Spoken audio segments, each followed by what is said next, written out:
I'm going to my parents' house for a month. What will you do about your chores at home if you're leaving? My son, I'm getting divorced. My mother-in-law gave me divorce papers. This works out well, she said when I left. I filed for divorce, went to my parents' house, and told my dad. After a month, my mother-in-law called me non-stop. Please, I messed up, I'm sorry, help me. My name is Emily. I'm 38 years old and I work in an office. Right now, I live with my husband, Tucker, and my mother-in-law in their house. Even though I should feel happy about being married to Tucker, I really regret it. The reason is that my mother-in-law bullies me all the time and never changes her behavior. Tucker and I met at work. Our companies were partners, so we often worked together. Over time, we became closer and started going out for meals and dates. After about a year of dating, Tucker proposed, and we decided to get married. That was 3 years ago when I was 35. At the start of our marriage, we were really happy. It was just the two of us, and I hadn't realized what my husband was really like yet. We both had good jobs and made good money. On weekends, we treated ourselves to nice trips and delicious meals at fancy restaurants. I thought we'd keep making great memories together. But things changed 2 years into our marriage. It all started when my husband's dad got sick suddenly and passed away. My mom is really sad about losing Dad, my husband said, turning to me for advice. Do you think we should move in with her? Huh. I was a bit confused. Sure, I cared about my mother-in-law, but we had only been married for 2 years. I wanted to live as a couple a bit longer, at least, but it seemed like my husband didn't want to leave his mom alone. I'm her only son, so I feel like I need to take care of her as much as I can, you know? Truth is, I hadn't been very attentive to my own dad before he passed away. Tucker, seeing my husband so sad, I felt the urge to help and support him. But I still regret the decision we made back then. If only I had realized what my husband was really like sooner, maybe things wouldn't have been so tough. Shortly after, my husband and I moved into my in-laws' house. Tucker, it's good of you to be here, my mother-in-law said. Mom, you don't have to worry anymore now that we're here, Tucker replied. Thank you, dear. I'll take care of you both from now on, she said. Of course, we appreciate it, Tucker responded. I couldn't shake the feeling that my mother-in-law's response to me was a bit distant. Feeling uneasy, I walked into the in-laws' house. After quickly putting away our things, my husband and I headed to the living room. I got some treats today since you were coming, my mother-in-law said. These are from my favorite bakery. I love the almond paste they use, my husband exclaimed happily, and I couldn't help but smile at his childlike excitement. But then my mother-in-law gave me a cold look and said, Emily, are you all right? Why do you look so lost? Huh? I brought some pastries, so let's hurry and make some coffee. I'm sorry, where are the coffee pots and things? You're so useless, aren't you? Huh? Oh, here they are. The shelf for the wife's stuff is here, she said, placing things in a messy way as she spoke. This happened because you never helped out before. Even though my mother-in-law said that, I couldn't agree. Even before, my husband and I often visited her house. But whenever I offered to help, she'd say, no need, just sit down, and wouldn't let me into the kitchen. Maybe she had strong preferences and didn't want anyone else interfering with her space, I thought later. I decided to stop offering to help altogether. Yet she would still get mad at me out of nowhere, which I thought was unfair. In response, my mother-in-law gave me a harsh look. What's with that look? Do you have a problem? She snapped. No, I didn't want to argue directly with her. Instead, I hoped my husband would step in and stop her. I glanced at him sitting at the dining table, but he seemed unconcerned, busy playing with his phone. It made me mad that he didn't care about me, his wife, being unfairly scolded. I never expected to face such unpleasantness right from the start. I started feeling anxious about living with my mother-in-law. And so, living with my mother-in-law began, and right away, problems started arising. It happened early in the morning. Hey, Emily, why are you still sleeping? I quickly checked the time on my phone. Well, it's only 5 in the morning, Mother. So what? You should be up making breakfast and Tucker's lunch, and don't forget you're supposed to clean the bathroom every day. My mother-in-law's words shocked me. Firstly, I didn't usually make lunch for my husband, and we often skipped breakfast because we weren't hungry. Plus, I never cleaned the bathroom before going to work because it was tiring. Sure, doing all those things required waking up early, but were they really necessary? As I hesitated, my mother-in-law got mad at me for not moving. Why are you just standing there? Hurry up. What kind of upbringing did you have to become so useless? She scolded. Her words angered me, so I decided to do exactly as she said. Every day, I woke up at 5 a.m. and cooked lunch and breakfast for my husband and me. It wasn't just simple meals. I made fancy dishes, and I always cleaned the bathroom thoroughly. Surprisingly, I started feeling better about cleaning the bathroom. It felt good to have a clean bathroom every day. My husband appreciated my hard work and thanked me for the meals and cleaning. But my mother-in-law didn't seem happy. She kept demanding more from me. Today, I feel like having Japanese food. No, wait, Italian. Oh, but it has to be authentic. Make pizza from scratch, cook pasta, and get that red wine from the fancy shop. My mother-in-law would make these demanding requests as if it were a special occasion. And the frustrating part is that my husband always listens to her. Make sure you do it exactly how my mom wants, he'd say, leaving everything to me. He didn't help at all. And once I took charge, he wouldn't lift a finger. Most of our precious days off were spent preparing the dinners my mother-in-law desired. On top of that, she would complain to me about various things. You're a wife. Why are you still working? You should be at home supporting your husband.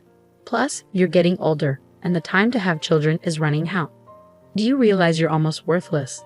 She'd say. Every day, my mother-in-law bombarded me with hurtful words, causing me to question her character. What kind of upbringing would produce someone like her? And my husband never stood up for me. One day, already stressed from work and dealing with my mother-in-law, my husband said something to me. My mom says you're neglecting the housework. Is that true? You never listen to me and always act defiantly. I used to appreciate you making lunch every day, but now I hear it's all frozen food. Do you really believe what your mom says? Of course I believe her. Why wouldn't I? Are you suggesting my mom is lying? You're acting terribly as a wife. Can't you fulfill your role properly? My husband snapped. I was furious at his words. What are you talking about? Just look for yourself. I make homemade lunches, clean, do laundry, and cook dinner every day. I protested. I'm telling you to stop lying. What mom says is true, Tucker. You're acting crazy, you mama's boy. What are you even saying? You never believe me or help me with anything. What exactly do you want me to do? You're such a nuisance, I retorted. It's just as mom says. Tucker's face turned red as he angrily responded. After that big fight, their relationship worsened. Whenever my mother-in-law harassed me, Tucker would join in and insult me too.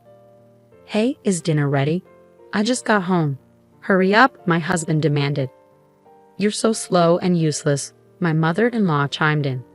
Well, you're both failures, so it's no surprise, I muttered under my breath. Never mind, let's just go out to eat together, my husband suggested. That sounds good. Let's go, my mother-in-law agreed.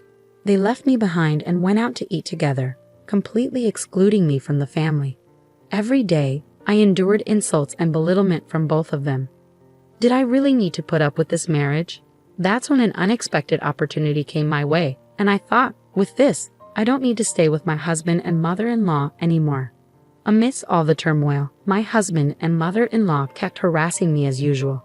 You're absolutely worthless as a daughter-in-law. I can't fathom how my son ended up marrying you. She scolded me while my husband chuckled along. It's time for a change, I interrupted, standing firm in front of them. I'm going back to my parents' house for a month. They both stared at me with widened eyes, a mix of surprise and anger evident on their faces. What? What about the house? What if there's a fire? My husband panicked. Yeah, you're being incredibly irresponsible. If you're leaving, then divorce my son. My mother-in-law yelled, grabbing something from a drawer. It was the divorce papers. She threw them at me. Go ahead, sign it, she challenged. Oh, Mom, you're prepared for this, my husband remarked, surprised. That's right. You have no choice but to obey us. If you don't like it, then get a divorce. This is a convenient situation, my mother-in-law asserted. Fine, let's get divorced then, I responded firmly. They both widened their eyes in shock at my response, but I ignored their reactions and picked up the divorce papers, starting to fill them out. I'm done with my part, so please leave quickly, I told them. My husband blinked at me in disbelief. Was that earlier just a bluff? That was really lame, he muttered. But when I insisted, he probably glared at me. Don't mess around. I'm serious. Let's get divorced, I said firmly. Tucker forcefully snatched the divorce papers from me and filled in his own section. "Is this good enough?" he asked, slamming the divorce papers on the table. "Even if you want to take it back, it's too late." "Oh well, this means it's over for you two in my heart," she laughed loudly. "I thought it's over for you guys." As soon as I left my in-laws' house, I promptly submitted the divorce papers. I returned to my parents' house and told my father about everything. He was shocked and promised to take necessary actions to address the situation. Then, 1 month later, my mother-in-law bombarded me with phone calls. "Hello? Hello? You, what do you want? We're complete strangers now. Please don't say that. Tucker and I are in a difficult situation," I responded. "Oh really? That must be tough for you," she replied sarcastically. "I haven't said anything yet. I'd rather end this call. Can I hang up?" "Wait, I have a favor to ask. Can you talk to your father?" my mother-in-law pleaded. "Why should I, after everything you and Tucker put me through?" I retorted. "I'm sorry about that. I didn't realize that your father's company is an important business partner of the company Tucker works for," she explained. "Actually, my father runs his own company and it's quite successful. He used to have business dealings with Tucker's company too. We probably discussed this before we got married. But at that time, my father-in-law was still alive, and maybe my mother-in-law didn't think she needed to be involved in the conversation. As for Tucker, it's strange that he doesn't remember. But maybe he forgot while siding with my mother-in-law and criticizing me. When my father decided to end the business dealings, Tucker's company offered to continue the contract by letting go of Tucker instead. So Tucker lost his job. And it turns out that Tucker had suggested remodeling our family home when we were planning to live together, and he took out a loan for it. Now that he's unemployed, it's almost impossible to manage loan payments while trying to make a living. Until now, we've been able to manage because I've been contributing my fair share of living expenses as a company employee. But now that I'm divorced, Tucker and my mother-in-law must be in a tough situation. "Why did you feel the need to show off by remodeling the house, Tucker? You're so proud, just like your mother." "Please help me," my mother-in-law pleaded. "I apologize for my mistakes," she continued weakly, lacking the strength to respond to my provocation. "I'm sorry, but I can't forgive you for what you've done. If you're expecting me to help you, it's pointless. Instead, focus on finding a job, even if it's temporary. As for me, this conversation is a waste of time, so I'm ending it now." After ending the call and blocking their numbers, I heard that my ex-husband and mother-in-law couldn't keep up with the mortgage payments, so they had to sell the house. It wasn't even that old, and my mother-in-law could have lived there during her retirement. It's a shame they wasted money and let it go. Currently, they're living in an apartment on an island somewhere. My ex-husband works part-time while they rely on my mother-in-law's pension to get by. Meanwhile, I was getting ready to move overseas. Instead of renting a new place, I decided to stay with my parents until I leave. I'll cherish the time with them until then. I'm excited and hopeful about life and work in the new country. Despite the difficulties with my ex-husband and mother-in-law, I'm optimistic about the future. I wonder why they treated me so poorly, but I'm glad to have cut ties with them. Maybe I'll find a wonderful partner overseas and have an international marriage. I genuinely wish them happiness in their future. Thanks for following my story. And if you enjoyed it, please subscribe to the channel. I look forward to sharing more with you in the future.